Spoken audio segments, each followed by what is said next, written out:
Alléluia. Nous acclamons Jésus-Christ. Nous acclamons le Seigneur des Seigneurs.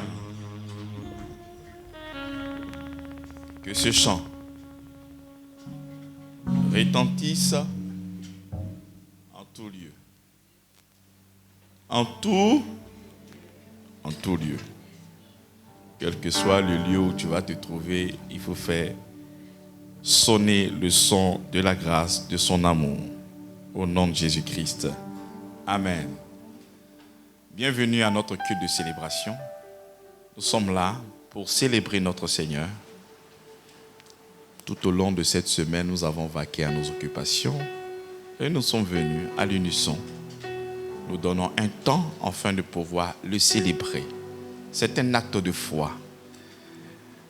Si tu décides de venir ce dimanche à l'église, laissez les difficultés dehors. Laissez les rendez-vous dehors. Et déposez le cœur pour que le Seigneur puisse déposer sa parole là-dedans. Ce qui me plaît dans le christianisme, c'est qu'on ne force aucune personne. C'est par la foi que nous venons. Et si tu viens par la foi, mais laisse les choses de dehors là-bas. Il ne faudrait pas nous-mêmes nous créer des adversités. Si tu ne crois pas, tu restes dehors et tu te bats par rapport à tes activités. Il aura sûrement du succès. Mais si tu crois véritablement que nous avons un Dieu grand, puissant, qui est digne de louange et d'adoration, bien-aimé, dépose ton cœur afin qu'il puisse encore mettre sa parole là-dedans.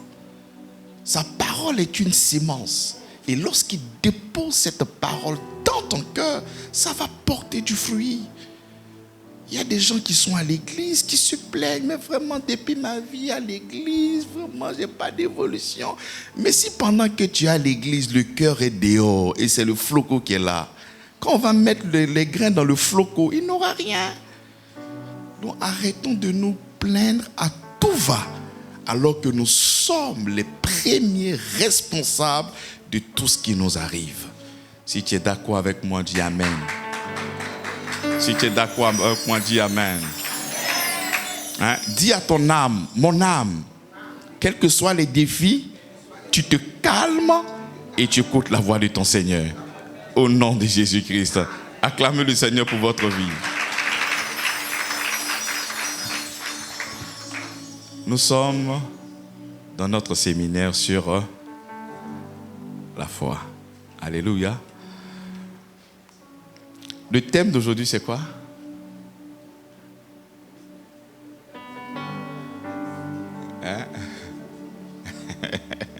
C'est difficile aujourd'hui pour... Ah oui, le thème, c'est quoi? Même s'il ne le fait pas. Ah, il y a des gens qui n'ont pas aimé ce thème-là. Il y a Ori qui dit, non, pour moi, il va faire. Non, pour moi, il va faire. Même s'il ne fait pas. Moi, ici, pas non, même s'il ne le fait pas, pour moi seulement, là, il va faire. Mais même s'il ne le fait pas, n'est pas un cri de désespoir. Non. Même s'il ne fait pas, ce n'est pas la voix de quelqu'un qui est en pleine dépression. Non. C'est la foi qui atteint le Rubicon. Une foi qui ne se marchande pas. Une foi qui n'est pas échangeable par de l'argent. Une foi qui n'est pas manipulable. Une foi qui est inébranlable. Quel que soit ce que je vais voir, moi, je ne bouge pas. Mon Dieu que je sais. Voilà pourquoi j'aime l'expression de l'apôtre Paul. Il dit, je sais en qui j'ai cru. Bien aimé, quand tu sais en qui tu as cru, quel que soit ce qu'il adviendra, quelles que soient les couleurs, ça, c'est la parole de 3 personnes qui devraient être jetées dans la fournaise ardente. Face à un défi, ô roi, moi je sais que notre Dieu est capable de nous délivrer Nous savons qu'il est omnipotent. Il peut tout. Mais ô roi, même s'il ne nous délivre pas, moi je ne vais pas adorer ta statue-là. Waouh! Ça, c'est une foi qui atteint le Rubicon. Qui dans cette génération a cette force de rester ferme, une foi qui ne vacille pas, une foi qui ne bouge pas, quelle que soit cette statue qu'on te demande d'adorer, enfin, quelles que soient les représailles, mais ma foi ne sera pas changée par quoi que ce soit. Nous sommes dans un monde de donnant-donnant. Tu fais, je fais. Nous sommes dans un monde basé sur un système méritoire. Tu vois. C'est comme ça qu'il y a plein de personnes qui viennent là dans le christianisme pour être protégées, pour être gardées, pour recevoir tant, pour recevoir... Parce que nous avons des avantages liés à Christ. C'est pour ça que nous sommes là. Alléluia. Imagine-toi l'époux qui dit à son épouse: que tu me respectes, que tu ne me respectes pas, je t'aime et je serai avec toi jusqu'à la fin. Quelle déclaration d'amour! Je prie que cette parole-là tombe sur toi au nom de Jésus-Christ. Oh, j'ai dit que je prie que cette parole-là soit sur toi au nom de Jésus. Parce que cette génération, on débranche vite, hein? Ça ne va pas, vieux. On passe à autre chose. Il dit que cette parole soit attachée à toi au nom de Jésus. Mon mari, que tu viennes à 1 heure, à 2 heures, je t'aime, je ne peux pas te laisser. C'est avec toi que je vais finir ma vie. En dehors de toi, il n'y a point d'homme. Tu es tout pour moi. Que cela t'arrive au nom de Jésus-Christ. Mais vous ne croyez pas à ça.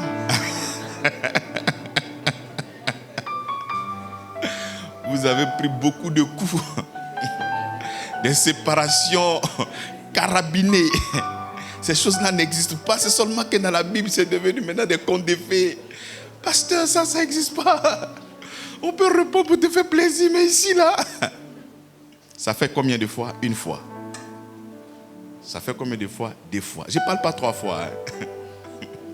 Toi et moi, on n'est pas venus dans le même ventre. On s'est libérés ici tout à l'heure. Là. Tu ne crois pas? Tu as apprécié. Et c'est dans ce monde-là où nous sommes. Même là, quand toi tu es venu en Christ, ce qui t'a attiré, rare sont les personnes qui sont venues parce qu'ils ont été touchés par l'amour du Seigneur. Bien vrai qu'après, ça a changé. Mais la majorité sont venus parce que le sorcier peut-être les poursuivait. J'ai besoin de la protection. J'ai besoin d'avoir de l'argent. J'ai besoin. Donc nous sommes dans un monde du donnant.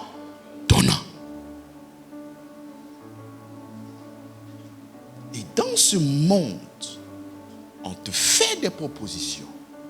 Si tu ne fais pas allégeance, tu ne vas pas réussir dans ton domaine. Nous sommes dans plusieurs activités. Pour que tu puisses émerger dans cette activité-là, nous avons un réseau. Si tu n'intègres pas, tu ne vas pas prospérer. Et tu sais, ce qui est triste, ce qui est véritablement triste, pour certaines personnes qui croient, plusieurs personnes même, qui disent qu'ils sont chrétiens, ils sont prêts à marchander leur foi. Marchander leur foi. Ah non, c'est que si Dieu il est amour. Non, c'est que si le Seigneur va me comprendre. Nous n'arrivons pas à voir une génération où des gens sont fermes.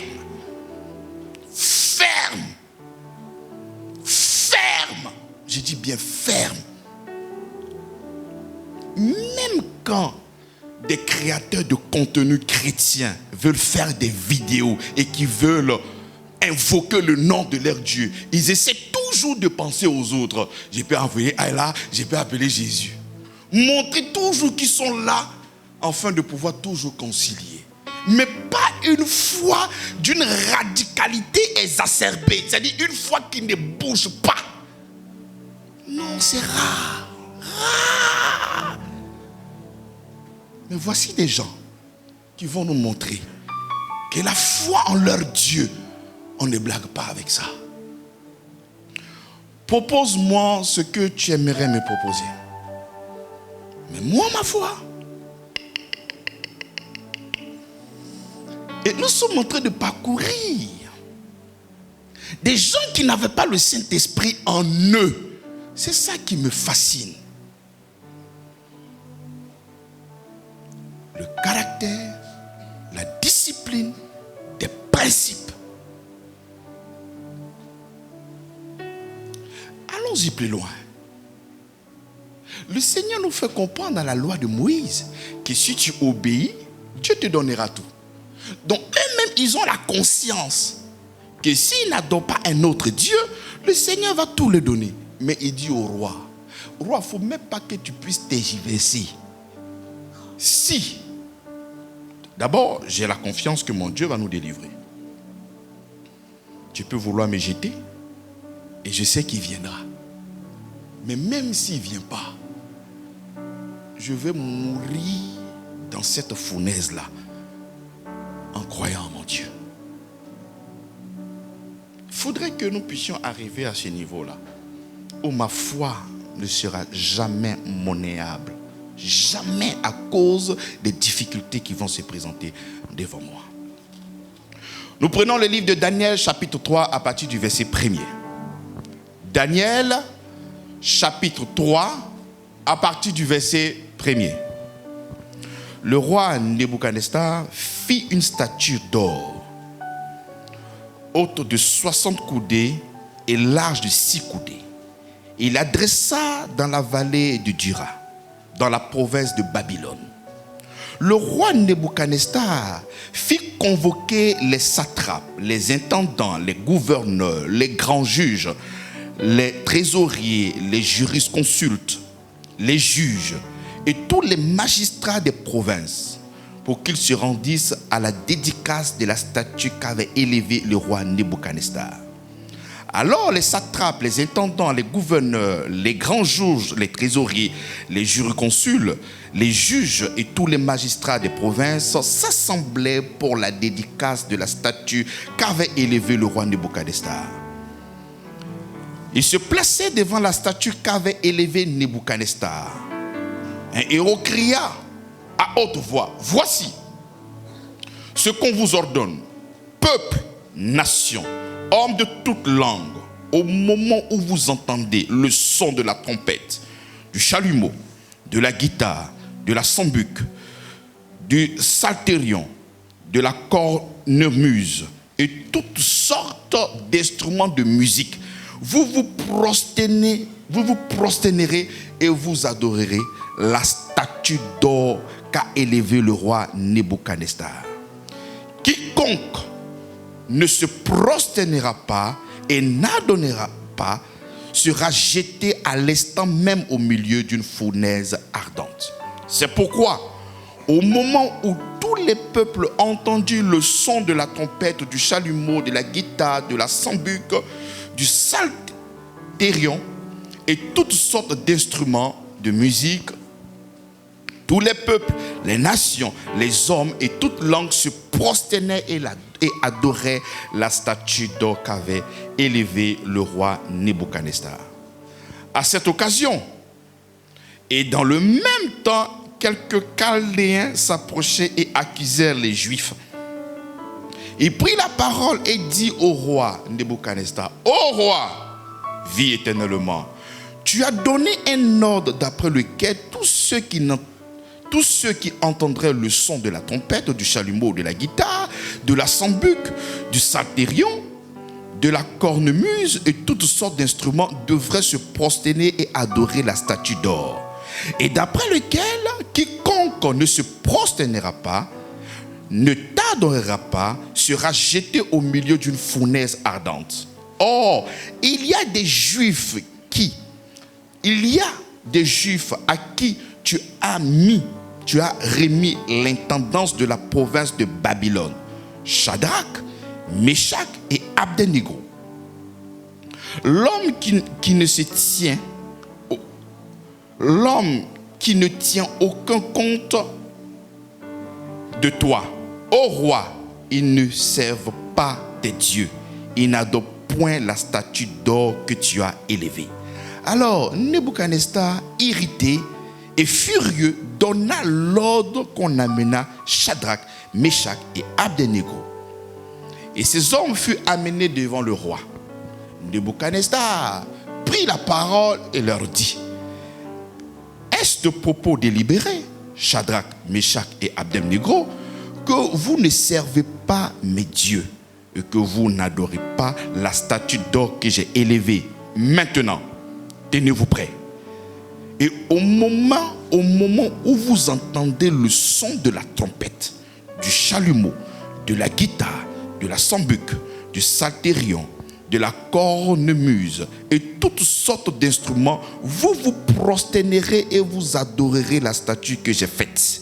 Si vous n'adorez pas, vous serez jetés à l'instant même au milieu d'une fournaise ardente. Et quel est le Dieu qui vous délivrera de ma main? » Shadrach, Meshach et Abednego répliquèrent au roi Nebuchadnezzar: « Nous n'avons pas besoin de te répondre dessus.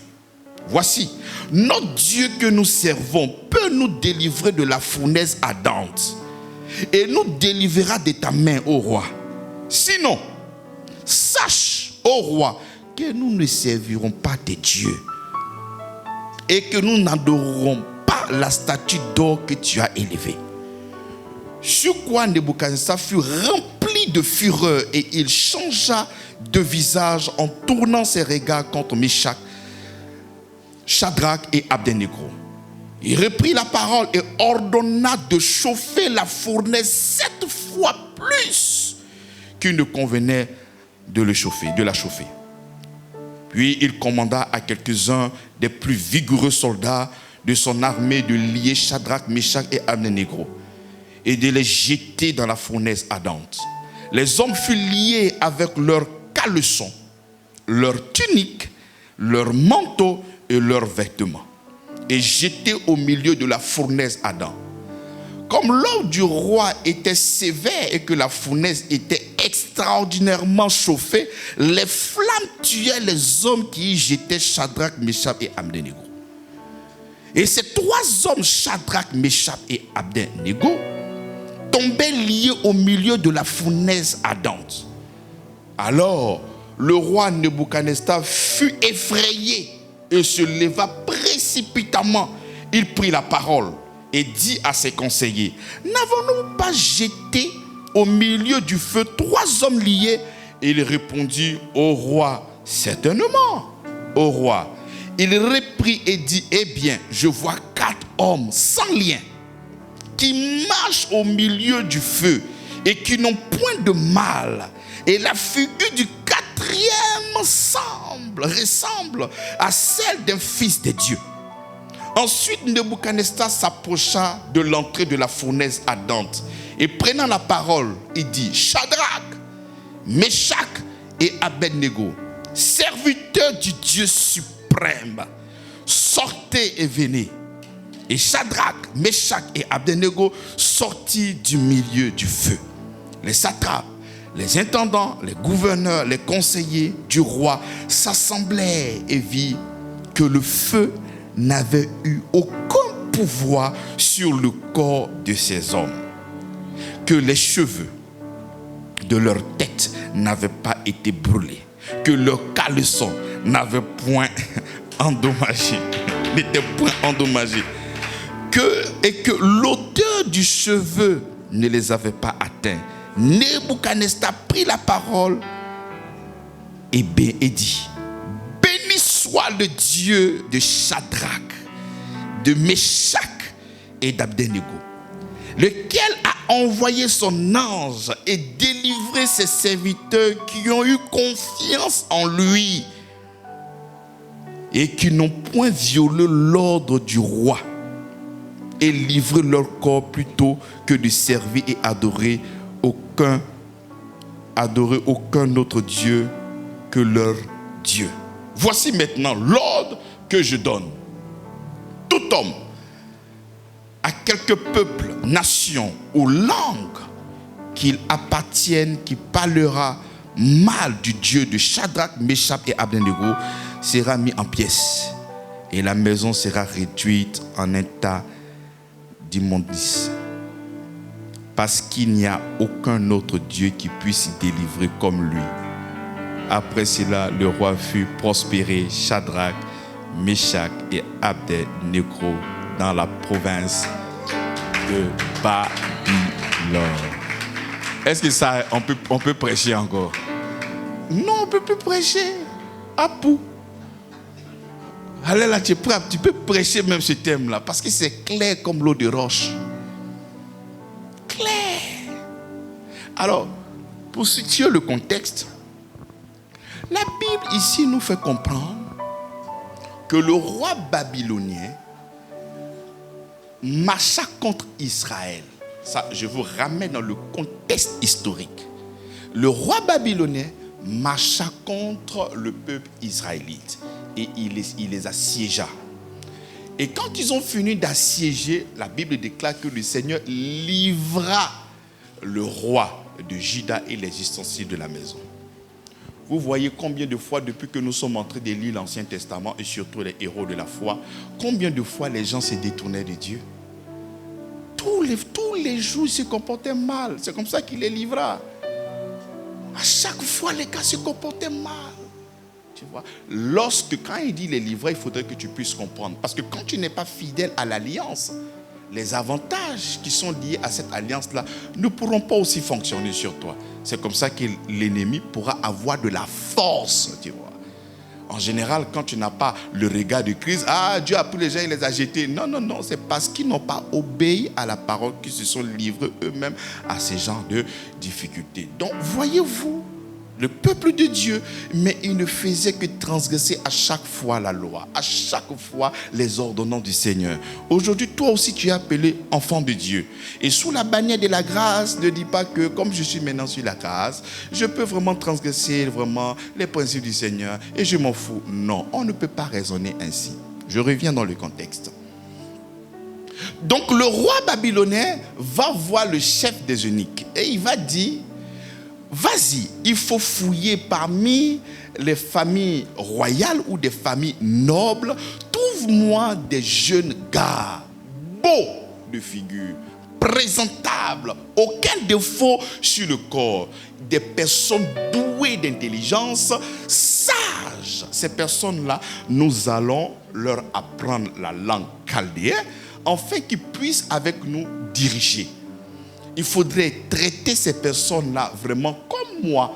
Ma nourriture, mon vin, de la même manière qu'on me sert, il faut transférer aussi la nourriture pour que ces personnes-là puissent manger correctement. Amen. Donc le chef d'intendant vient et il dit: voici ce que voilà l'ordre du roi. Donc désormais, vous allez manger les mets du roi, la bonne nourriture et du vin. Parmi les 4 qu'ils ont sélectionnés, il y a une personne dedans qui s'appelle Daniel. N'oubliez pas que ces personnes étaient douées, intelligentes et sages. Daniel dit: vraiment, je suis d'accord avec tout ce que tu viens de donner comme instruction. Nous sommes là, on n'a pas de problème. Mais j'aimerais que tu puisses me laisser me nourrir avec, non pas la nourriture du roi et le vin du roi. Non, je ne veux pas souiller mon corps. Il dit: vous êtes 4. Si jamais tu ne manges pas la nourriture du roi, et le jour que le roi vous demande de venir, qu'on te trouve un peu amaigri, mais le roi pensera que je n'ai pas pris soin mais de toi. Donc il faudrait que tu puisses manger, de peur que j'ai des problèmes. Il dit: c'est compris, mais on va faire quelque chose. Donne la nourriture du roi aux autres, et moi, donne-moi seulement que des légumes. Et tu vas revenir 2 semaines après pour voir l'état de notre visage. Déjà, là, nous avons une vérité qui est là, qui est simple. Beaucoup de personnes aujourd'hui vont voir des codes de santé. Oui, il faut faire comme ci, il faut faire comme ça. Faire des jeûnes intermittents, rentrer ici, sortir là-bas.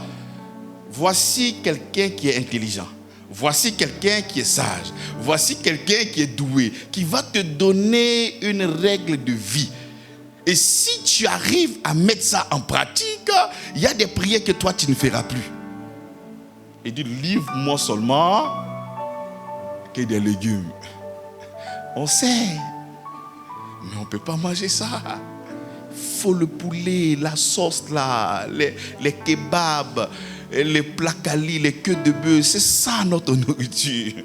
Donc il dit, si tu me donnes ça et reviens 10 jours plus tard et tu verras entre nous qui aura une très bonne mine. Il dit, bon d'accord, il n'y a pas de problème. Moi je ne veux pas te créer des problèmes. Je veux jouer mon rôle. Donc il n'y a pas de problème. On va seulement t'envoyer des légumes. Les autres, on va leur donner la nourriture du roi. Donc il part, il revient. Il voit le gars, il est rayonnant. Il est frais, il est pimpant. Il dit, ok, il n'y a pas de problème. Quand on voit l'aspect de ton visage, il n'y a pas de débat. On ne pourra que te laisser manger comme toi tu veux manger. Donc déjà là, comprenez quelque chose. Aujourd'hui, par rapport à notre alimentation, mangeons beaucoup de légumes. Encore avec Daniel, il a été vraiment... c'était très difficile. Il dit, c'est seulement que ça qu'il veut manger. Avec toi, je sais que ça sera difficile. Mais s'il te plaît, je sais que ça sera même impossible. Tu as dit, souvent, tu viens devant un corps de santé. Oui, il n'y a pas de problème. Et pourquoi? Huile d'olive, non? D'accord. Avec quoi? Tomate, oignon, ouais, d'accord. Dès qu'ils sont là-bas, le gars là, même, qu'est-ce qu'il dit même? Il dit quoi même, le gars là? Il dit quoi? Et puis tu vas, tu manges ce que tu as envie de manger. Alléluia. Sous prétexte que le Seigneur va toujours me guérir. Le Seigneur sera toujours avec toi. Pas se mettre ici, nous sommes guéris. Mais si nous avons des choses à notre portée, mais pourquoi ne pas vivre tranquillement? Est-ce que le gars là, il était en train de prier? Il a appliqué son même règle. La Bible mentionne qu'ils sont intelligents. Ils sont doués, ils sont sages. Donc qu'est-ce que nous allons faire de ces conseils ce soir, ce matin? On les met en pratique? Ou bien on continue dans notre mets habituel? Le Seigneur est notre force. Et ça va aller. Et c'est comme ça qu'il met ces personnes de côté. Pour revenir maintenant en Daniel chapitre 3, à partir du verset 17, voici le roi qui va maintenant dresser une statue pour que l'on puisse l'adorer. Tous ceux qui sont dans cette contrée et ailleurs doivent adorer cette statue. Et parmi les intendants, il y a d'autres qui sont venus voir le roi. Mais roi, mais est-ce que ce n'est pas toi qui as donné cet ordre-là? Il dit oui, mais voici des gars qui ne veulent pas faire, désobéir à l'ordre du roi. Mais regardez combien de fois c'est un risque. Déjà pour ces 4 personnes juives, ces personnes ne sont pas chez elles. Non, elles ne vivent pas en Israël. Babylone a marché contre Israël et ils ont dominé. Donc ils vivent à l'étranger. Donc si tu blagues là, qu'est-ce qu'on te fait? Donc ils ont la conscience que là-bas on ne blague pas. Et on convoque maintenant les 3 pour dire, je viens d'apprendre que lorsque il y a des instruments de musique, lorsque l'or et lorsque la statue est là, mais tu n'adores pas. Et quelle est la réponse? Il dit, voici notre Dieu que nous servons peut nous délivrer de la fournaise. Parce qu'il leur demande de le faire maintenant. Dès qu'ils entendent le son, si vous amusez à désobéir encore à mes règles, je vous mets tout de suite dans le feu. C'est-à-dire, Shadrach pouvait partir et ces gars, ils allaient réfléchir parce qu'en ce moment, peut-être, il n'y avait pas encore le son. C'est peut-être après, ils allaient peut-être encore essayer de désobéir, puis on a fait encore un autre rapport. Il dit, mais réglons le problème là. Il ne faudrait pas que nous puissions aller, après qu'on va t'appeler roi. Les gars là, ils n'ont pas encore fait, on va venir chercher les gars pour les... Non. Réglons le problème là. Il dit, voici notre Dieu que nous servons, peut nous délivrer de la fournaise. Parce qu'il pose la question en disant, si jamais vous n'adorez pas cette statue, ce qui va se passer, je vais vous jeter dans le feu. Et je verrai si votre Dieu viendra vous délivrer entre mes mains. Il dit, nous n'avons pas besoin de te répondre. Ce n'est pas un conflit d'idées, d'idéologie. Nous sommes en train de parler de notre foi. C'est pas un conflit. Non, mon Dieu peut. Non, mon Dieu peut pas. Est-ce que... Non, moi, je ne suis pas là pour ce genre de débat-là. Je suis en train de te faire comprendre, mon roi. J'ai l'ultime conviction. J'ai la foi à l'omnipotence de mon Dieu. L'omnipotence, c'est mon Dieu qui peut tout. Moi, mon Dieu, là, il peut tout. Si j'avais un moindre doute de ce Dieu-là, je n'allais pas l'adorer. Et j'ai la conviction qu'il va le faire. Mais il ne s'arrête pas là. Il pousse l'ardiesse. Il atteint maintenant le Rubicon. En disant, même s'il arrivait que vous me jetiez, que nous jetions dans le feu et qu'il ne vient pas nous délivrer, nous n'allons pas adorer votre Dieu. Ça, c'est une déclaration forte, une déclaration compliquée.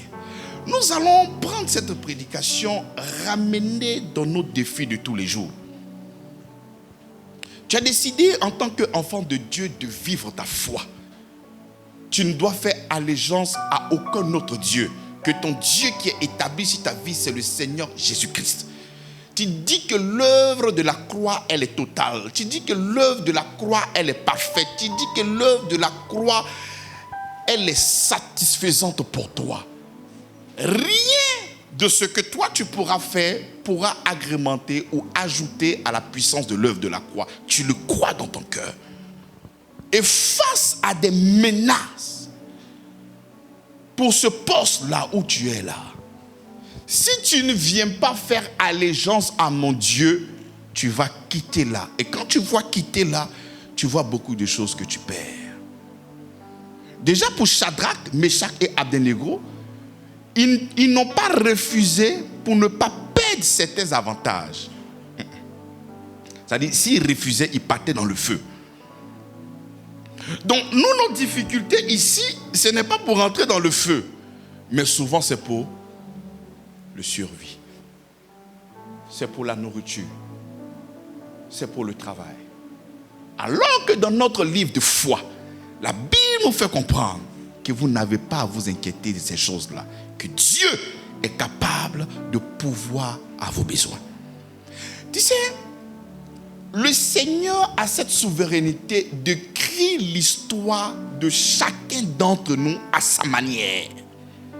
Tu ne peux pas regarder la vie de quelqu'un et exiger à Dieu de pouvoir avoir une vie telle que cette personne qui est devant toi. Dieu il est souverain. Mais une chose est sûre, c'est que nous tous, nous parvenons à cette vie et immortalité en Jésus-Christ. Mais sur cette terre, chacun de nous, le Seigneur écrira son histoire d'une manière particulière. Donc nous ne pouvons pas demander à Dieu de faire quelque chose comme le frère qui est là. Non. Donc ici, ces personnes-là sont en train de parler de la fidélité de Dieu et de sa souveraineté. Je sais que mon Dieu peut tout. Je sais que mon Dieu est fort. Je sais que le Dieu là peut me délivrer. Mais en même temps, il est libre de faire ce qu'il veut. S'il doit me laisser là-bas, mais ô roi, moi, je ne t'adorerai pas. On peut avoir des attentes dans notre cœur. Je sais que si je crois au Seigneur Jésus-Christ, voici des choses qu'il fera pour moi. Parce que là, tu attends Dieu quelque part. Toi, tu as défini comment est-ce que Dieu va te bénir. Toi, tu as défini comment est-ce que Dieu va te restaurer. Toi, tu as défini comment est-ce que toi, tu as vécu ta vie sur cette terre-là. Donc, tu attends Dieu quelque part. Ça peut être une guérison. Parce que tu as prié lundi. La guérison doit être là lundi. La guérison ne peut pas être manifeste lundi. Je pense que quand une femme prend une grossesse, c'est 9 mois plus tard que tu vois l'enfant. C'est ça ou c'est pas ça? Donc tu ne peux pas définir, tu ne peux pas exiger ce que Dieu fera avec toi. Dieu, il est souverain et il peut agir dans ta vie et agir dans la vie d'une personne d'une autre manière. Nous avons un Dieu qui peut empêcher que tu puisses entrer dans le feu. Et nous avons aussi un Dieu qui peut aussi t'accompagner dans le feu. Et dans le feu, il sera avec toi. Tu peux commencer à avoir beaucoup de craintes. Beaucoup de choses qui vont monter dans ton cœur. Mais je vais faire comment? Je vais faire comment? Je vais aller où? Si jamais je n'adore pas, si jamais je ne fais pas allégeance, mais je vais mourir, je vais mourir. Et en ce moment, ce n'est pas la foi, ce n'est pas la souveraineté de Dieu. Parce que nous proclamons que la souveraineté de Dieu se trouve en Christ et que nous sommes en Christ. Donc c'est Dieu qui tient les manettes de notre vie. Donc quel que soit ce que les gens te diront, c'est la souveraineté de Dieu qui agira toujours dans ma vie. Mais face à des menaces, face à des difficultés, mais nous sommes prêts à troquer notre foi. Nous sommes prêts à abandonner notre foi. Nous sommes prêts à piétiner l'œuvre de la croix. Nous sommes prêts à changer notre Dieu. Nous sommes prêts à faire allégeance à un autre Dieu. Moi, mon Dieu, là, vraiment, il est lent. Si on me demande de prendre de temps en temps un peu de citron pour mettre sur moi afin de pouvoir me protéger, je vais le faire au cas où mon Dieu aurait démissionné. Donc à chaque fois, nous arrivons même à substituer le véritable Dieu par des objets apotopaïques. Recherchons toujours la protection ou le salut quelque part. Alors que notre Dieu peut tout. Alors que notre Dieu peut tout. Ici, dans cette église et partout ailleurs, quel est ce chrétien qui ne sait pas que toute âme forgée contre lui est nulle et sans effet? Qui? Même les païens disent, même ceux qui ne sont pas en Christ savent que ce verset-là existe. Mais lorsque tu es conscient de ce verset et qu'on t'appelle pour te dire que toi tu vas mourir, pourquoi ton cœur commence à palpiter? Ah, je viens de recevoir quelque chose, c'est difficile. Hein? C'est vrai que tu crois au Seigneur Jésus-Christ, mais il faut venir y te préparer un peu parce que l'attaque est sévère. D'accord, il n'y a pas de problème. Mon cher, il ne fait pas du mal à quelqu'un. Hein? Seigneur Jésus, que je compte en toi, c'est toi qui es le Dieu de tout. D'accord, il faut venir faire. C'est mon papa qui a demandé, il a fait comment? Il est venu faire au moins, on ne sait jamais. Quelle que soit la menace, quelles que soient les attaques, quelle que soit la coalition, quelle que soit l'entité qui te menace, mais il faut proclamer que nous avons un Dieu tout-puissant là-haut et qui veille continuellement sur ses enfants. Ah, si tu ne viens pas pour qu'on puisse te préparer là, mais ils vont te tuer, hein? Même si mon Dieu oublie de me protéger, moi, je ne ferai jamais allégeance à un autre Dieu, à part le véritable Dieu manifesté en Jésus-Christ, qui est mort pour moi à la croix de Golgotha et qui a pardonné tous mes péchés à la croix de Golgotha. Jamais, je ne vais jamais troquer la foi en Christ. Parce que là, tu es en train de parler d'une protection physique. Alors qu'avant de parler de la protection physique, il y a quelqu'un qui a effacé l'acte et les ordonnances qui subsistaient contre toi. Il t'a pardonné totalement. Mais face à un besoin temporaire, un besoin, tu oublies tout ce que le Seigneur a fait pour toi et tu commences maintenant à t'entonner, à chercher, mais quelle est la solution? Mais qui pourra faire pour moi? Mais nous trouvons 3 personnes qui sont sereines, d'une sérénité imperturbable. Je ne ferai pas allégeance à ton Dieu. Tu peux perdre beaucoup de choses. Tu peux être humilié. Des gens, même avant que tu puisses rentrer dans la compromission, ils vont t'élever. On te lève toujours sans que tu ne puisses rentrer dans une compromission. Et lorsque tu es là maintenant, avec des avantages, le diable il n'est pas bête, papa. Allez là, si tu viens, on dit qu'il faut donner quelqu'un en sacrifice. Non, pourquoi? Il ne veut pas. Même si tu ne crois pas en Jésus-Christ, non, il ne veut pas. On te prend en une position. Ça commence à être doux. Tu fais le malin au quartier. Tu es meilleur de ta génération. Et à ce niveau-là, pour garder ce poste-là, voici là où nous sommes. Ah non, je ne suis pas dedans. D'accord, donc il faut quitter là. Quoi? Je vais quitter cette position élevée. Quitter cette position-là. Quitter du VIP au IAI. Bon, j'ai réfléchi. Ah, dès que tu dis que tu as réfléchi, c'est que tu es pris. Ce que Abednego nous apprend ici, c'est-à-dire séance tenante, il n'a pas besoin d'aller réfléchir. Il n'a pas besoin d'attendre cette fois-ci lorsque la statue sera là. Et s'il n'adore pas, il aura encore un autre point. Il dit là où nous sommes, là, maître, roi, réglons le problème là. On n'a pas besoin de chercher encore des disputes. Je n'ai pas besoin de te convaincre. Je suis prêt même à te parler mal. Parce que c'est déshonorer le roi. Lui dit que je ne le ferai pas. C'est-à-dire, tu peux désobéir en te cachant. Non, oui, il reste. Non, il dit je ne le ferai pas. C'est comme ça que la Bible déclare que la fureur est montée dans quoi? Dans le cœur du roi. Face à des propositions indécentes, des propositions où toi-même tu sais que cette voix n'est pas la voix du Créateur du ciel et de la terre manifestée dans la personne de Jésus-Christ. Tu sais très bien que cette voix ouvre la porte à une autre entité, à une autre divinité. Et toi, tu entres là-dedans.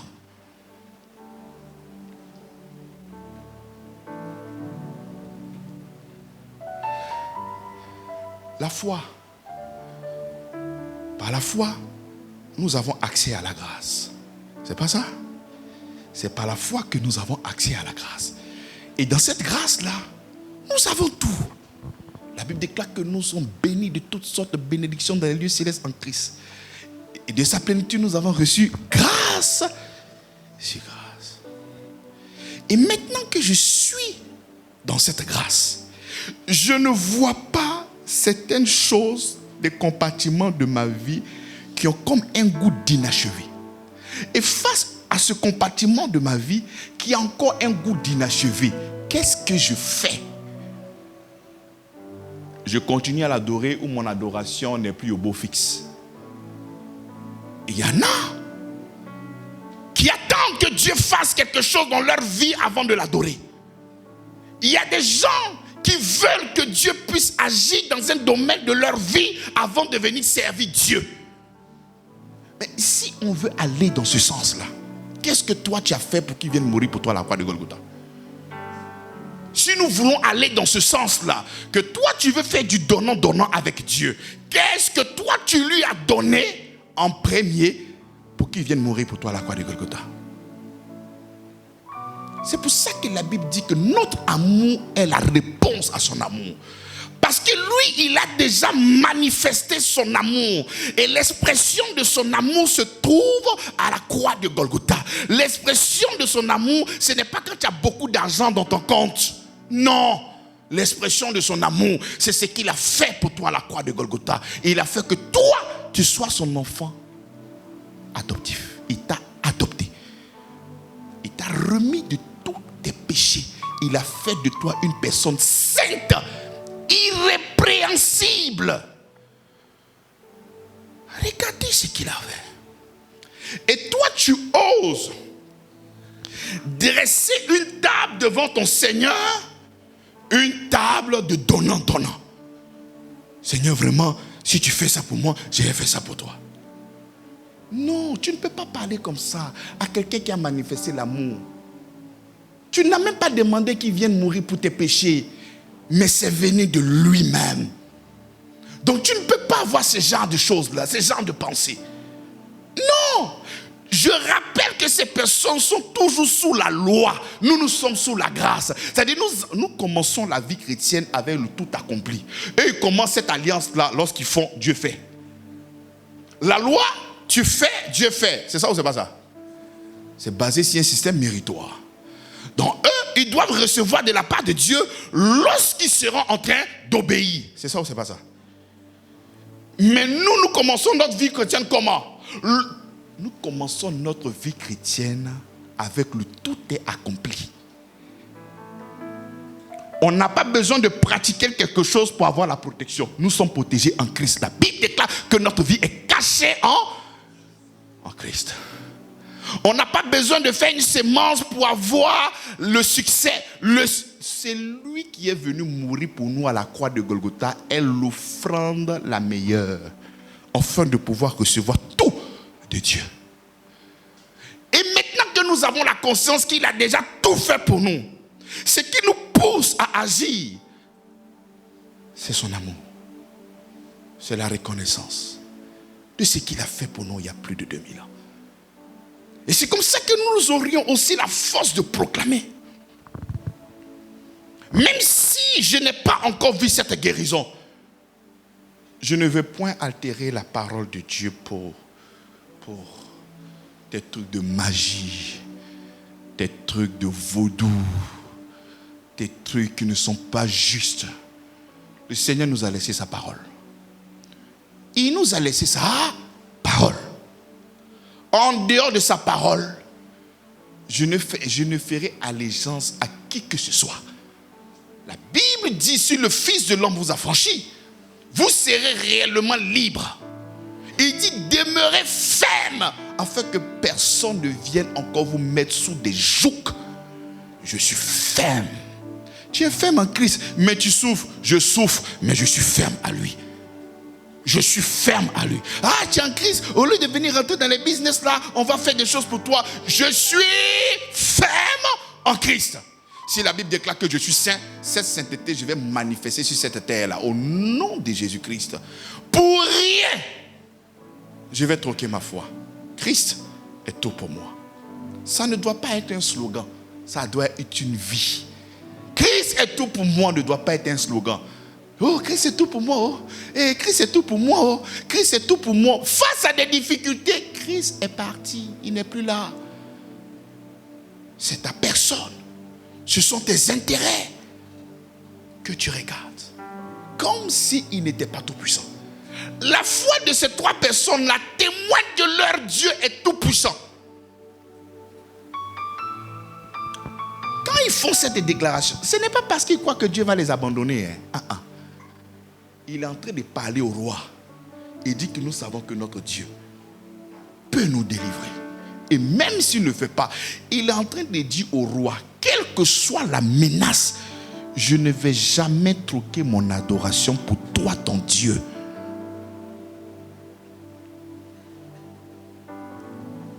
On appelle ça ici, on appelle ça droit de cuissage. C'est ça, non? Si tu veux entrer dans une entreprise, que le monsieur dit veut de toi. DG, oui. Mon Dieu, il est capable de donner du travail. Et s'il arrivait que je dois terminer ma vie à Brahma côté, le quartier le plus déchargé, c'est où? Si je dois vivre dans la précarité terrible, je ne vais pas vendre ma foi, mon intégrité pour ce travail-là. Et puis tu le regardes. Petit, tu as la foi, hein? Oui. J'ai la foi en mon Dieu. Mais quand on finit de faire ça, il m'a réfléchi. Mais pourquoi tu vas réfléchir? C'est parce qu'il y a un conflit entre l'esprit et la chair. La chair te dit, oh, toi aussi. Un coup. Et c'est ça qui te tue. Pas deux. C'est ni vu ni connu. C'est vos expériences qui utilisent. Il n'y a pas compteur. On dit celui qui a mangé, qui le tue sa bouche, il n'y a pas de traces. Qui peut savoir? Il ne peut pas savoir. Pas deux. Les gens ne vont jamais te demander deux. C'est toujours un. Après un. Est-ce que tu peux manger une nourriture qui est douce et puis tu as dit que tu ne manges plus? Non, toi, c'est toi qui es un enfant. Tu sais, souvent quand tu as envie de friser avec ça, tu mets dans ta... Ça là, il sait qu'on va faire une seule fois. En fait, tu es en train de te consoler toi-même. Mais toi-même, tu sais que ça ne sera pas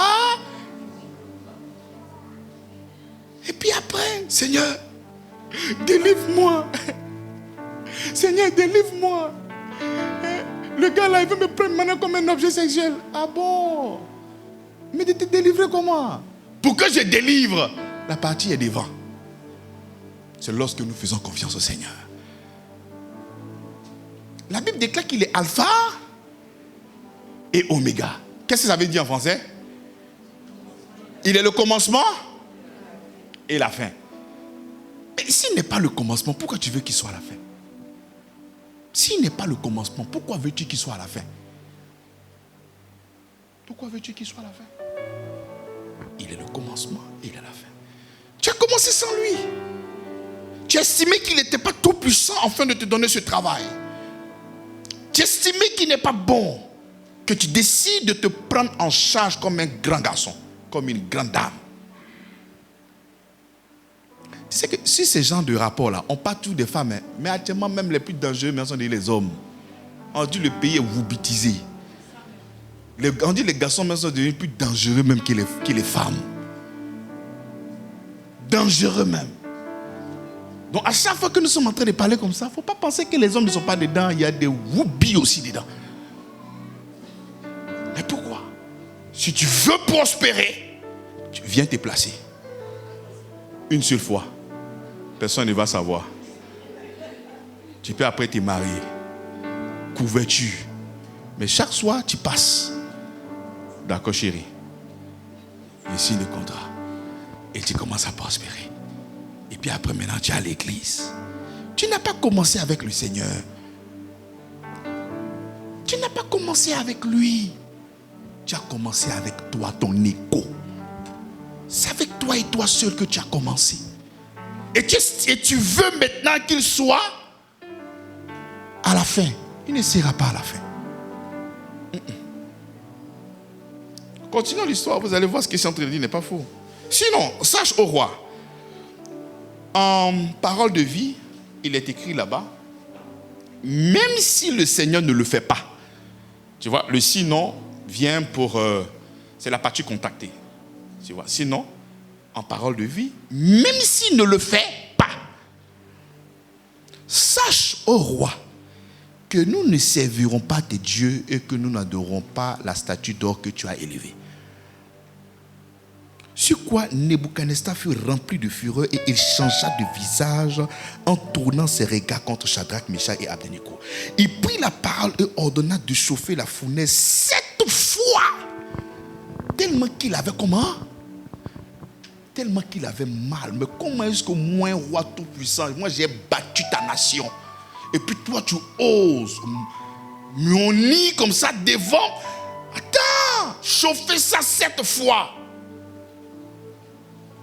Lorsque tu vas vouloir célébrer ton Dieu, bien aimé, tu vas avoir de ces adversités dont tu vas te poser la question, mais ça a commencé où? Ça a commencé quand? Mais à quel moment cette personne a commencé à avoir la haine me concernant? Parce que là, ce qu'il vient de dire a amplifié la fureur dans le cœur du roi. Il a dit qu'on devait jeter ces personnes dans le feu, vrai ou faux? Mais il dit chauffer ça 7 fois. C'est-à-dire si la personne devait, normalement, quand on jette dans le feu, tu dois mourir après 2 minutes. Dès que tu... La preuve même, celui-même qui chauffait là, a dit ils sont morts. Ils n'étaient pas dans la fournaise, ils étaient en train de chauffer, ils sont morts. Donc lorsque tu seras en train de prôner la véritable foi, tu vas avoir toutes sortes d'ennemis. Voilà pourquoi je vous dis, par la compassion de notre Seigneur, ne voyez aucune personne de votre entourage comme ennemi. Parce que c'est le diable qui essaie de vous frustrer avec la vie de certaines personnes. Que ce soit dans vos familles, que ce soit dans vos lieux de travail, que ce soit dans une communauté, quel que soit le lieu, n'en voulez jamais à ces personnes qui se tiennent devant vous. Regardez le diable qui cherche à vous faire du mal au travers de la vie de cette personne. Comme la personne n'est pas affermie dans la foi, le diable va passer par cette personne-là pour te faire du mal. Ça peut être la construction d'une entreprise. Et puis le gars prend ton argent et bouffe. Et puis tu as mal au cœur. Tu as envie de le foutre en prison. Tu as envie de le tuer. C'est pour ça que la Bible dit, il faut triompher le mal par le bien. Tu ne vas pas triompher le mal par le mal. Parce qu'il faut savoir que prôner la véritable foi, il faut être le gars comme, il faut être nounours, mais il faut être 2 fois bon. Les gens vont t'en vouloir, avec motif comme sans motif. Tu vas te poser la question, mais qu'est-ce que j'ai fait? Mais tu fais un geste, tu ne sais pas. Tu sais pourquoi tu parles de Jésus? Et tu vas plus que souffrir. Parce que c'est ce que la Bible dit. Il dit toutefois, si nous souffrons avec lui. Donc il y a des souffrances qui sont liées à notre appel. Mais pas une souffrance de ce que j'ai les liens de famille. Non, pas ça. Pas ce genre de choses-là. Mais une souffrance liée à la promotion de la véritable foi manifestée en Jésus-Christ. Donc lorsque tu es là, tu auras des adversités. Tu auras des difficultés. Et on dit, cette fois, il va chauffer. Comme ça. Viens. Il amplifie le mal. Parce qu'on doit... attends. Toi, tu as venu là construire la foi dans le cœur des gens.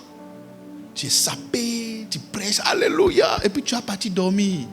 Ok, il n'y a pas de problème. Vas-y, on t'attend là-bas. C'est comme ça qu'à la radio, hier, j'étais en train de prêcher. Et j'ai pris l'histoire d'Agabus.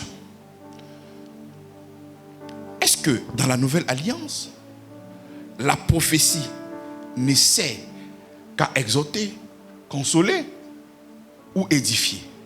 Parce que nous voyons ici le cas d'Agabus qui vient de manifester la prophétie par la prédiction qui parlait de l'avenir.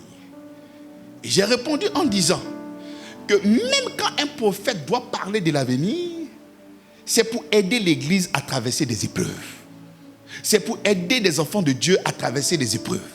C'est comme ça que quand j'ai commencé la mission, mon père à moi m'a dit, tu peux vouloir construire ton business, tes activités, avoir une belle famille, mais tu ne déranges pas le diable. Mais quand tu vas vouloir prôner la véritable foi, lorsque tu vas vouloir prendre position pour construire l'évangile, il y a des combats, tu vas te demander, ça a commencé où? Il est allé plus loin. Il dit, un jour tu seras assis avec des gens et les gens seront en train de parler de quelqu'un. Et toi-même tu seras étonné, mais la personne est mauvaise. Oh, quitte là, tu ne sais pas que c'est toi en parle. C'est toi-même, tu es étonné des propos que tu entends. Mais pourquoi? Pourquoi?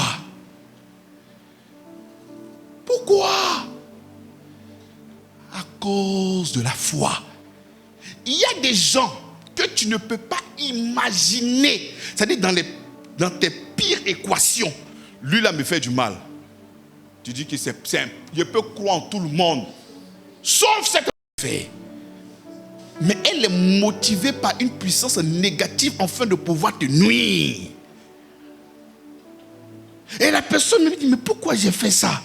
J'ai me racheter. Bon, tiens, quand même un peu d'argent, tu as mis sur toi. Mais qu'est-ce qui s'est passé? Mais pourquoi? Et quand tu n'as pas la maturité, tu vas commencer à développer beaucoup de haine dans ton cœur.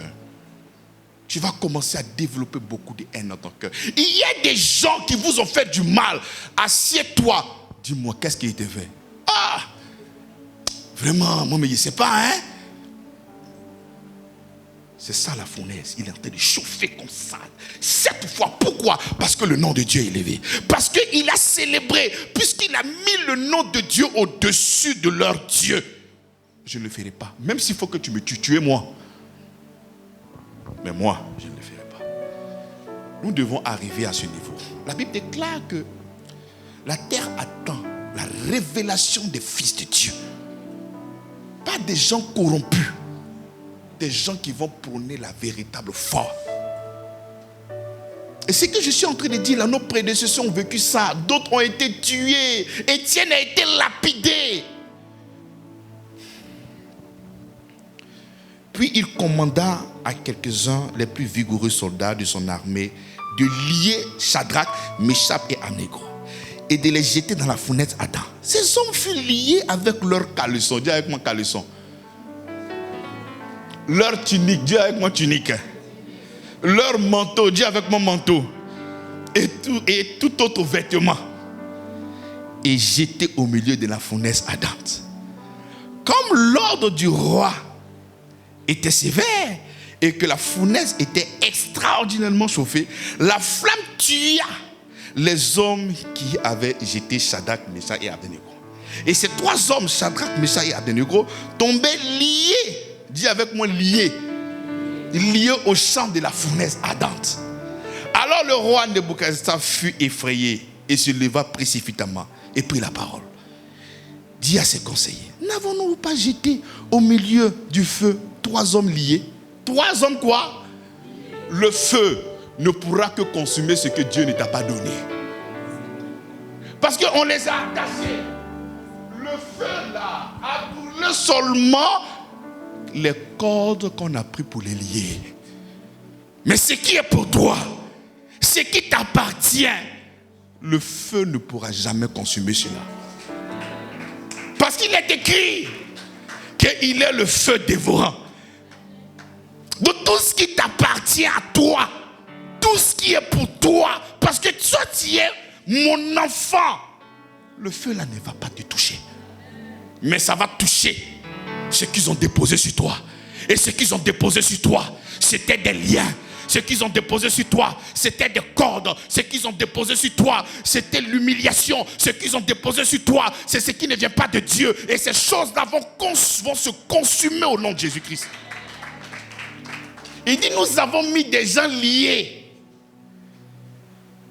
La corde a pris feu. Mais et le caleçon?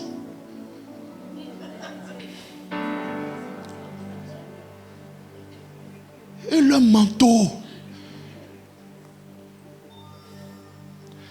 Où sont leurs vêtements? On dit et d'autres vêtements. Peut-être il y avait des gens qui avaient les boxalino, des écharpes. Mais où ça y est? Nickel. J'ai dit que tu vas sortir de cette épreuve-là, nickel. J'ai dit que tu vas sortir de cette épreuve-là, nickel. J'ai dit que tu vas sortir de cette épreuve-là d'une manière nickel. Tout ce que le feu va prendre, c'est ce qui ne vient pas de toi, mais il vient du diable. Dans cette épreuve-là, s'il y a des choses qui vont partir, c'est ce que le diable a sémé. Ce qui n'est pas de... Ce qui est de Dieu sera là. Ce qui est du diable sera consumé au nom de Jésus-Christ. Il dit, je vois, non pas 3 personnes, je vois 4 personnes. Il dit, je vois combien? Je vois combien? Je vois combien? Je vois 4 personnes. Et il y a un dedans. Lorsque je vois son aspect, on dirait le visage d'un Dieu. Oui, c'est Dieu lui-même qui est descendu, venu secourir son peuple, venu secourir ses enfants. Mais pourquoi? Parce qu'ils ont déclenché quelque chose. Leur foi appelle Dieu à venir dans cette fournaise. La Bible dit que ce n'est pas la foi que nous avons accès à la grâce. Mais qu'est-ce que ta foi? Oh là là. Ce n'est pas la foi que nous avons. Regardez le témoignage. Il dit, ensuite, Nebuchadnezzar s'approcha de l'entrée de la fournaise ardente et prenant la parole, il dit, Shadrach, je ne sais pas là-bas, mais je peux connaître déjà la tonalité de la voix. Shadow. Mais il est convaincu. Bien-aimé, tes détenteurs seront convaincus que toi tu es vraiment un enfant de Dieu. C'est-à-dire, même si toi-même tu doutes de ton appel, eux ils vont confirmer que toi là, tu es un enfant de Dieu. Il faut croire en cette parole. Il dit, Shadrach, Meshach et Abednego, serviteurs du Dieu.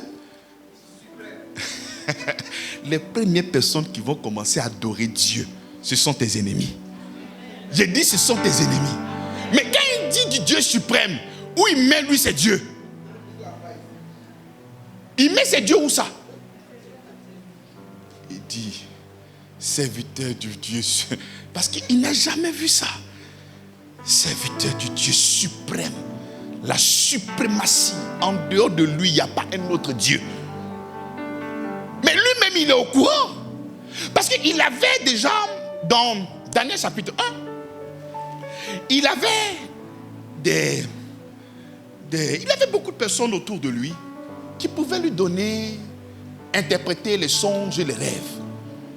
Mais personne n'a pu interpréter son songe et son rêve. Et arrivé un moment, il a commencé à voir que c'est foutaise parce que les gars voulaient mentir. Il dit, bon, vous-même là, vous allez me donner le rêve que je viens de faire là et puis vous allez interpréter. Ah, toi tu allais dormir. Et puis toi tu dis que toi tu as rêvé. Il dit, maître, ça n'existe pas. Sur cette terre-là, il n'y a pas quelqu'un qui peut faire ça. Il dit, vous voulez gagner en temps. Vous voulez gagner du temps, quoi. Il va vous tuer, hein? Il dit, maître, on ne peut pas. Il dit, allez, foutez-moi toutes ces personnes-là au feu. Et c'est comme ça que Daniel vient. Il dit, oh roi, moi je peux vous donner votre rêve-là. Et puis l'interpréter. Quoi? D'accord, vas-y. Tac, tac, tac, tac, tac. Donc lui-même là, il est déjà informé. Il sait déjà que leur Dieu là, il voulait encore tester un peu pour voir la puissance de frappe de leur Dieu. Et puis il a témoigné. Il dit, leur Dieu est suprême. Je prie que toutes ces personnes qui vous détachent puissent proclamer que votre Dieu est suprême. Que votre Dieu est suprême. Les gens vont vous se lever pour vous attaquer. Mais au soir de cette attaque-là, ils diront que votre Dieu est suprême. Ils diront que votre Dieu est suprême. Les gens vont aller faire des coalitions dans le seul but de te descendre. Mais ils vont essayer 1000 fois et ils vont déclarer que votre Dieu est suprême. Il dit, serviteur du Dieu suprême, sortez et venez. Et Shadrach, Meshach et Abednego sortirent du milieu du feu. Les satrapes, les intendants, les gouverneurs et les conseillers du roi s'assemblaient et virent que le feu n'avait eu aucun pouvoir sur le corps de ces hommes, que les cheveux de leur tête n'avaient pas été brûlés, que leurs caleçons n'étaient point endommagés et que l'odeur du feu ne les avait pas atteints. C'est-à-dire l'odeur de la brûlure là, ils n'ont pas connu ça. Ah, Seigneur Jésus-Christ. Nebuchadnezzar prit la parole et dit, béni soit le Dieu. Même des peuples étrangers béniront le Seigneur des seigneurs, le roi des rois, quand il fera des choses extraordinaires. Il dit, béni soit le Dieu. Shadrach, Meshach et Abednego n'ont pas adoré leur Dieu, mais lui, le roi de Babylone, il a commencé à adorer leur Dieu à lui. Il dit, béni soit le Dieu. Shadrach, Meshach et Abednego, béni soit Dieu. Tu es béni parmi tous les dieux. Dieu suprême. C'est la honte qui a fait. C'est que quand il est rentré dans la chambre, il a commencé à l'adorer. Je suis convaincu de ça.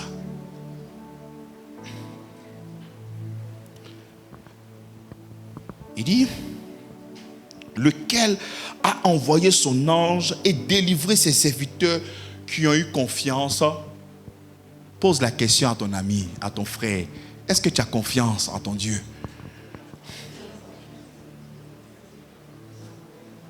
Voici la raison. Il dit, parce qu'ils ont eu confiance. Tu as une foi de, comme on appelle d'Akbani. Tu attrapes un peu ici, tu attrapes un peu là, tu reviens ici, tu attrapes là. Après tu attrapes là, tu viens ici, tu viens là-bas. Pas de constance. Emporté à tout vent de doctrine. Aujourd'hui, c'est citron, tu prends pour te protéger. Demain, c'est miel, tu mets sur ton corps pour que tu aies l'argent. Après, c'est feuilles de laurier. Des choses qu'on prend pour manger. On prend ça pour chercher l'argent. Après, c'est huile d'onction. Mets ça sur ta tête. Après, tu bois un peu. Tu pommades ça. Tu fais tout. C'est quoi ça même? Tout ça, c'est quoi? Le nom de Jésus ne vous suffit pas? Non. C'est-à-dire, vous avez même des objets, même que les féticheurs. Parce qu'on reconnaît le féticheur à cause de ces objets apotopaïques. Quand je parle d'objets apotopaïques, nous sommes en train de parler des canaris. Avec quelques gorilles. Mais toi, tu as plus que ça. Toi, tu as citron. Tu as miel. Tu as feuille de laurier. Tu as l'ail. Tu as aigu. Tu as hysope. Tu as huile d'onction. Si tu as eu 7 pasteurs dans ta vie, tu as 7 bouteille d'huile d'onction, tu as eau du Jourdain, tu as celle de quoi?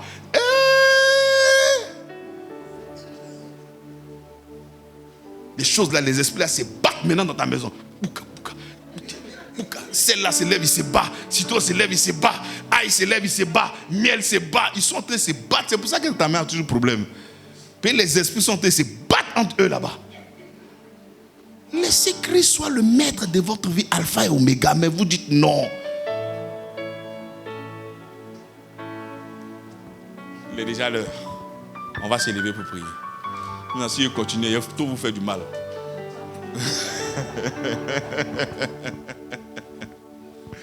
On va se lever pour prier.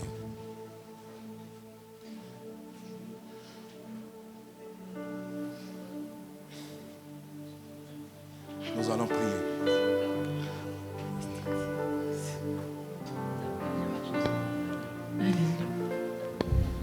Seigneur, ta grâce.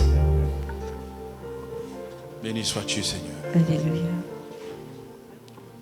Il faudrait que tu apprennes à te discipliner. Nous sommes en train de parler de la foi des gens qui n'avaient pas le Saint-Esprit, mais qui arrivaient à se discipliner. Qui arrivaient à se discipliner. Et toi, en plus de la discipline, tu as le Saint-Esprit qui te rend capable. C'est ça la bonne nouvelle pour nous.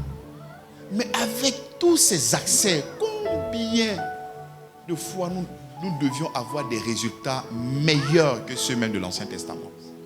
Parce que n'oubliez pas, la Bible dit, de tous ceux qui sont nés de femmes, il n'y en a pas un de plus grand que Jean. Cependant, Jean est le plus petit du royaume de Dieu. Parce que nous avons le Saint-Esprit en nous. Donc nos résultats doivent être waouh. Prions le Seigneur. Dis au Seigneur, je sais que tu es omnipotent. Mais par moments, je n'ai pas eu confiance totalement à toi. J'ai frisé avec d'autres choses pour recourir à des grâces ou à des bénédictions, à des protections. Mais j'ai compris au travers de la foi de Meshach, Shadrach et Abednego qu'il faut compter sur toi même dans le feu. L'apôtre Paul dit que l'œuvre de chacun sera consumée par le feu. Pourquoi par le feu? L'or n'a pas peur du feu. Si tu es vraiment un enfant de Dieu, il faut savoir que c'est la royauté et tu es en or. Et le feu ne pourra jamais te consumer. Ensemble, commence à prier le Seigneur. Béni sois-tu, Père. Merci pour cette maturité encore ce matin. Pour la clarté de la parole, de l'évangile que tu viens encore de nous révéler, Seigneur. Merci pour cette confiance qui se manifeste maintenant dans mon cœur. Impossible. Autrefois, je tâtonnais. En ce qui concerne la guérison, je tâtonnais. En ce qui concerne le salut, je tâtonnais. En ce qui concerne la bénédiction, je tâtonnais. Je disais dans mon cœur qu'il fallait faire allégeance à d'autres dieux pour le survie, pour la paix, pour les moyens, pour des marchés. Oh, mais ce matin, Seigneur, je fais allégeance à l'œuvre de la croix. Je fais allégeance à celui qui est venu mourir à la croix de Golgotha. Oui, tu es souverain dans ma vie. Aucune personne ne viendra me faire changer mon adoration. Je célèbre ton nom. Je glorifie ton nom. J'élève ton nom au-dessus de tout autre nom. Quelles que soient les représailles, quelles que soient les difficultés, quelle que soit la mort, quelles que soient les menaces, mais je suis là et je prônerai ton nom encore plus haut. Ton nom sera élevé. Ton nom sera élevé dans ma vie. Ton nom sera élevé dans ma bouche. Ton nom sera élevé. Ton nom sera élevé. Béni sois-tu, Seigneur. Merci pour la clarté de ta parole. Merci pour ta lumière. Merci pour ton esprit.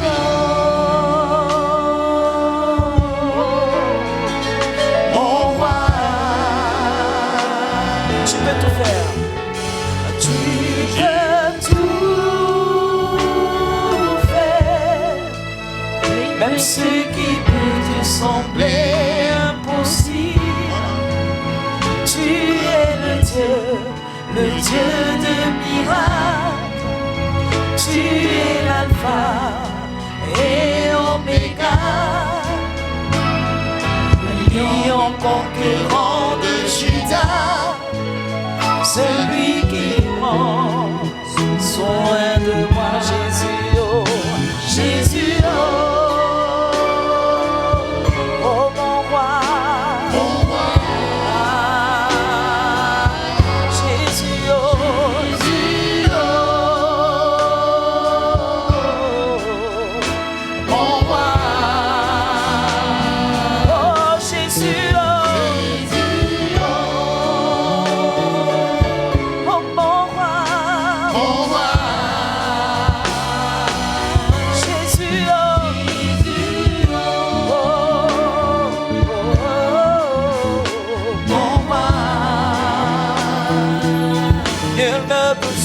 comparer à Jésus. Nul ne peut t'égaler.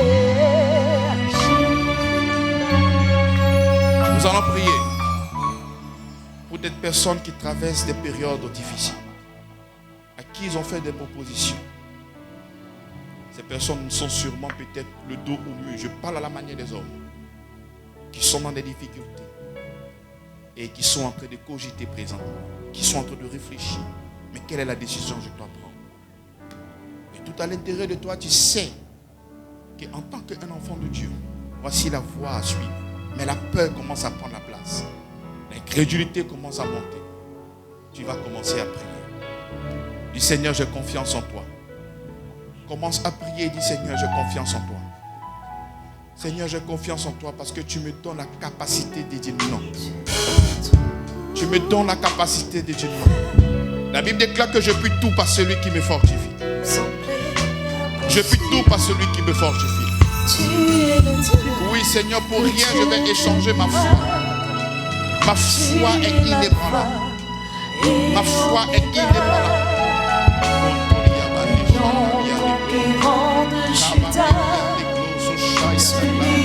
Vas-y, prie. Jésus, oh Jésus, oh mon roi. Jésus, oh Jésus, mon roi. Jésus, oh Jésus, mon roi.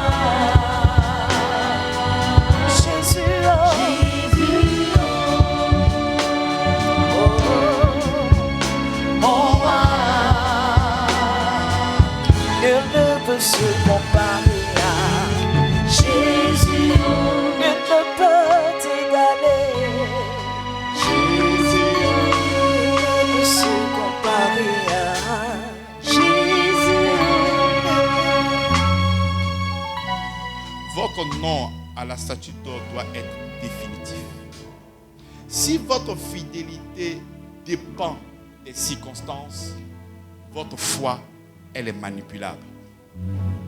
Mais que votre foi ne puisse pas dépendre des circonstances, mais que votre foi regarde toujours l'œuvre de la croix en votre faveur. Commence à prier. Déclare que cette foi est inébranlable. Ma foi n'est pas liée aux circonstances. Ma foi est liée à l'œuvre totale. Ma foi est liée à l'œuvre parfaite. Ma foi est liée à ce que Christ a tout accompli pour moi. Ma foi est liée à ce que Christ a fait pour moi. La foi est liée à la grâce manifestée en Jésus-Christ. Commence à proclamer. Même si tu n'es pas en train de traverser cette difficulté, elle peut venir demain ou après-demain. Des gens viendront souvent faire des propositions, mais il faudrait que tu puisses être préparé. Il faudrait que tu sois paré à toute éventualité. Une prophétie vient pour exhorter, vient pour édifier, vient aussi pour consoler. Oui, ça console quelqu'un qui est présentement en train de traverser des périodes difficiles. Ça vient pour exhorter certaines personnes qui pourraient éventuellement être exposées à ce genre de choses. Elle vient aussi pour construire l'évangile dans ton cœur. Que la foi n'est pas altérable. La foi ne se marchande pas. La foi ne se vend pas. Commence à prier et déclare la puissance de l'œuvre de la croix qui agit dans ton cœur avec efficacité. Par sa grâce, il m'a racheté. J'ai un Dieu puissant là-haut. Par sa grâce, il m'a racheté. J'ai un Dieu puissant là-haut. Par sa grâce, il m'a racheté. Oh, j'ai un Dieu,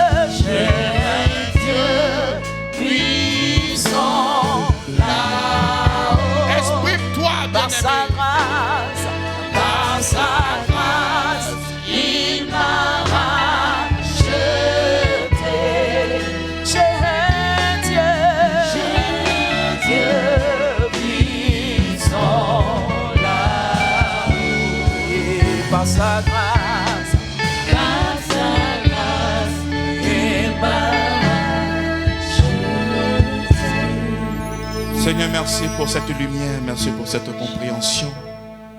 Parce que tu ne nous laisses pas dans le mensonge. Ta parole vient pour nous éclairer. La parole vient pour nous restaurer. La parole vient pour nous édifier. La parole vient pour construire l'évangile dans notre cœur. Autrefois, nous étions emportés par tout vent de doctrine, par tout vent d'enseignement, de ça et là, recherchant le salut qui est déjà manifesté en toi. Seigneur, ce matin, nos yeux sont rivés sur toi, toi et toi seul, Seigneur. Nous sommes de cette génération qui allons prôner la véritable foi en toi. Une confiance totale. Les désirs du monde ont été arrachés dans notre cœur. Et nous sommes là que pour toi. Si toi tu es mort pour nous, nous étions morts. Mais aujourd'hui nous vivons uniquement que pour toi. Et toi seul, Seigneur. Merci pour cette prédication. Merci pour cette clarté. Merci Seigneur pour ces personnes qui ont entendu ta parole. Merci Seigneur parce que tu conserves cette parole dans leur cœur. Afin qu'ils puissent vivre selon la parole véhiculée. Toi qui vis et règnes pour les siècles et les siècles. Amen.